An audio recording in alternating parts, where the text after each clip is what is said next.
Good morning. Hope you had a good night last night. I did. I did indeed. It was awesome. I had an awesome walk yesterday with my dog. We got to go to the park, which was cool. We also went along this canal path, which is where I filmed yesterday. It's this really cool path that has all sorts of different, like, sometimes there's geese, sometimes there's ducks, sometimes there's like those cranes that you'll see in there. And then of course there's the occasional fish and like there's carp and catfish and stuff that are in there. So if she sees those, she's always really excited. But I wanted to talk a little bit this morning about specifically my dog and what that means for my life, how that's changed my life, how that's adjusted things, and how my approach has changed completely with regards to care for my dog and play. So previously, let's assume and start with the default and the baseline that no matter what, my dog's taken care of. She's well trained, she's well loved, she's well fed, and she always has everything she needs and wants for nothing. Part of that is her physical health, so she's not overfed, she's not overindulging in treats, right? But that being said, previously my approach would be things like laser pointers, stuff that like a scooter to run my dog, to exercise my dog. I would find ways that didn't require a lot of effort on my part, but still got the job done for making sure she had her exercise every day. Well, my approach has changed. Eva, is that so tasty grass? Come here. My approach previously was all of the how do I exercise this beautiful dog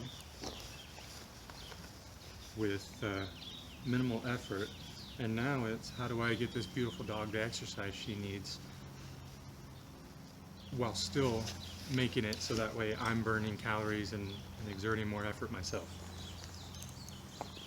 Well, I don't use the scooter anymore to run my dog. Instead, I walk my dog a lot more where I'm walking while she's walking, because if she's getting steps and I'm out there with her while she's getting steps, I should probably get steps too. So that was my biggest changeover and approach. And I'll tell you that it was a lot more difficult than I had expected to try and get her the same amount of exercise as when I'm running her with a scooter that can go like 30 miles an hour. Who would have thought? But it has been a nice switch and change in regards to we're outside, we're active more, we're doing stuff more, because I'm trying to avoid using mechanical solutions to making sure she gets her exercise. That being said, I still would love one of those automatic tennis ball thrower things for the dog, because that would just be amazing. And I'm sure she would love that. But so that's the first thing, is that there's two approaches, and the first approach I took, while still good for my dog, was bad for me. And the second approach is more effort on my part and ultimately better for both of us, because she's a lot happier because I'm running with her, playing with her, chasing her, to playing tug of war with the sticks, and yeah. So like I said in a previous video, interactive play helps you burn calories, right? But so that's the first point. The second point is the fact of having a dog to begin with. If you already have a dog, this is a lot easier to adapt a lot of the things that I'm doing for what you're doing, because you're probably having to take your dog outside anyways, unless you have a doggy door. But I mean, there's stuff involved. But if you don't have a dog and you've ever thought about getting a dog is a great tool for making sure that you get up to go and do something about it. because dogs have needs, and they need to be loved, and they need interaction, and they need stimulation in their brain, right? They need puzzles and things to do, right? Just like a kid, they need stuff to do. It's easier to plan for a dog, and dogs obey commands a lot better than children, but they still need stuff to do. And that gives you stuff to do. It gives me stuff to do. I'm out here with my dog walking around with a bunch of weight on my backpack, or weight on my back in a backpack, and there's thousands of video games that I could be playing right now. I frequently do play video games, even still. I try to have my desk in a standing position when I do, but the joy, the pleasure, the happiness, the experience of playing video games is taking more and more of a backseat to my experiencing life. I know that's a little dramatic, but video games are awesome, just not to the exclusion of all else. And that's my personality. I kind of go all in when I do things. I commit to something, I dedicate to something, and generally that's the way it goes for me. That's great when it comes to certain things, right?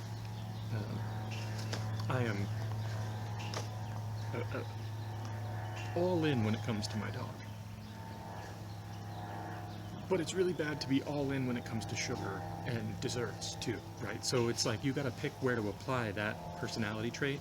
And for me, that's been a big part of my life's journey so far, is trying to figure out where I need to apply that aspect of my personality so that I can thrive. And I do mean thrive. Because a year ago from today, you would not recognize me. In fact, 6 months ago, almost, I had my first surgery to fix my umbilical hernia. Had another appointment just recently for my doc for the scheduling appointment and last checkup, examination before my surgery to fix the other, the inguinal hernia. And no one in the office recognized me had it not been for Eva with me and the fact that I checked in with my name. Anyways, it may have been just flattery, but I felt very flattered when they were saying, hey, we wouldn't even have recognized you at all. But then again, I've lost a lot of weight, and I did shave a really big beard, so I guess that's justified. But I segue a little bit, sorry. Eva is absolutely amazing. There are a lot of dogs out there, and depending on you and what you are looking for, there is a dog for you. There is a type, a breed, a personality. Dogs are amazing. They're a blessing. They will bring you joy. They will make you laugh. They'll make you frustrated. But if you have the opportunity, have the ability to bring that into your life, invaluable experience. If nothing else, for children, it gives them the opportunity to learn responsibility and care for another creature other than themselves, which teaches them empathy and respect for life. As an adult, it provides companionship and the ability to reduce stress, anxiety, improve heart health, and make you live longer. Quite literally, you are a healthier person if you change nothing else other than the fact that you pet a dog and show love to an animal. You'll live longer. That's crazy. That alone is reason enough to get a dog. But the daily joys that I experience as a result of having Eva, outside of just the peripheral benefits that I get for being able to go outside and walk around and have an excuse, reason, and need to do that, instead of an excuse, reason, or need to just one more level, or 5 more minutes, or let me get to this next milestone in a video game, or, oh, I'm kind of hungry, let me get a snack. Right? I had to replace stuff. And I think that not only has it been amazing to see the results in regards to my own personal journey and getting healthier and improving upon yesterday's me, but also it's been really awesome to see the benefits that Eva has experienced, because she's happier. A year ago, she was a lot more stressed. Granted, I was a lot more stressed, and I was in a really rough place. I was moving, right? Like that's a stressful thing for anybody. But oh my goodness, has it been a year, and an amazing year. Closer to family. I've reached out to try and make deliberate and concerted efforts to reconnect with friends. I'm trying to be a better son, trying to be a better brother, a better uncle, a better friend, a better me. I'm working on it. It's a daily thing. But I'm going to get there. Whatever that there may be, it's going to be better than I was yesterday. So I have faith, I have belief that it will happen. I also believe that you can do the same thing. You can improve upon what you've got and what you're doing. Thanks for hanging out with me today. I'm going to finish my walk and try not to go blind from staring closely into the shadow behind this tree, so that way I can attach my phone to it to film. But hope you have a great rest of your day, and catch you next time.